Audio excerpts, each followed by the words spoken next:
So, what's your musical background? Okay. Well, we all kind of came from different places. The 6 band members, we all grew up in different parts of the country. I grew up in South Carolina, and Kelsey in Minnesota.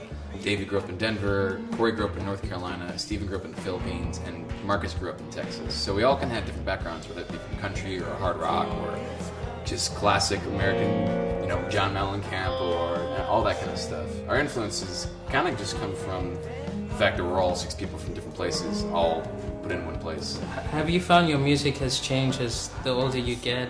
Yeah, totally. I mean, I think with our first 3 EPs that we had before we made our full-length record, which came out in April, called Kids Raising Kids, the EPs were very, I think, sporadic and kind of over-emotional in a weird way, because we were figuring ourselves out, what we would sound like as a band.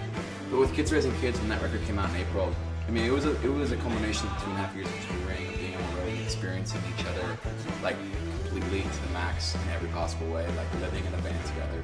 And it's cool, even from our musicianship has really grown, and it was fun this past month. We had a little time off and we started working on the next record, and in that time it was so fun. We were all grinning ear to ear because we were playing new songs for the first time in so long, and to hear each other and how far we've come musically as individuals.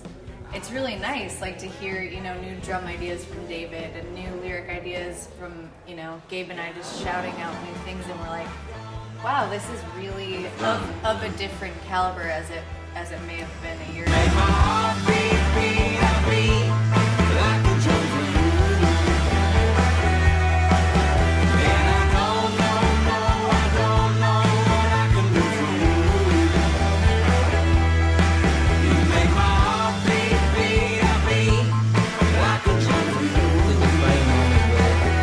You wanted to be musicians.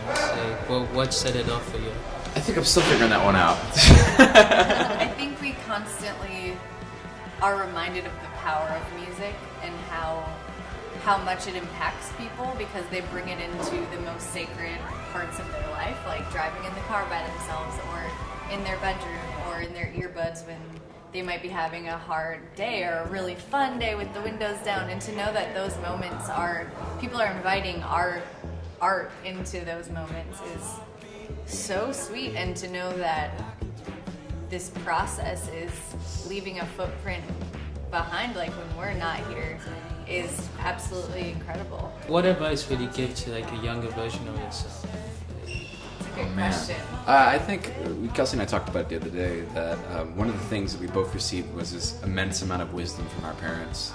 My mom always said to me, well, my mom said one thing, my dad said another thing. My mom always said, if you have a plan B, you'll never succeed with your plan A. And my dad always says, you can either work for somebody or you can build something where people work for you.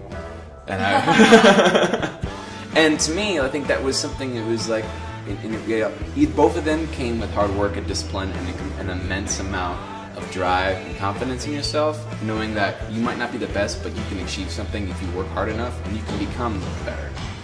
I think a lot of people forget about that when they start making music. They think, well, I'm not as good as the Lumineers. I'm not as good as Coldplay. I mean, the Coldplay hasn't been Coldplay their entire life. I mean, they grew into that. And you have to be willing to accept that it's patience. That a lot of hard work goes into it. Definitely. Yeah, I think if I were to tell my younger self something, I would say to not be so rigid.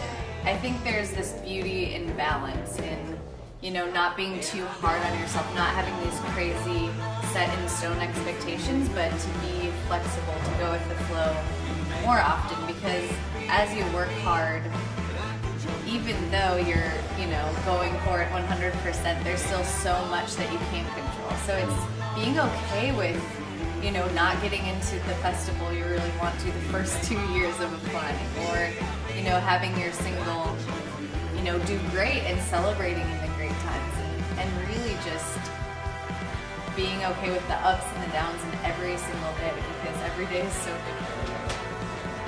What changes do you do to live more organically, more eco-friendly?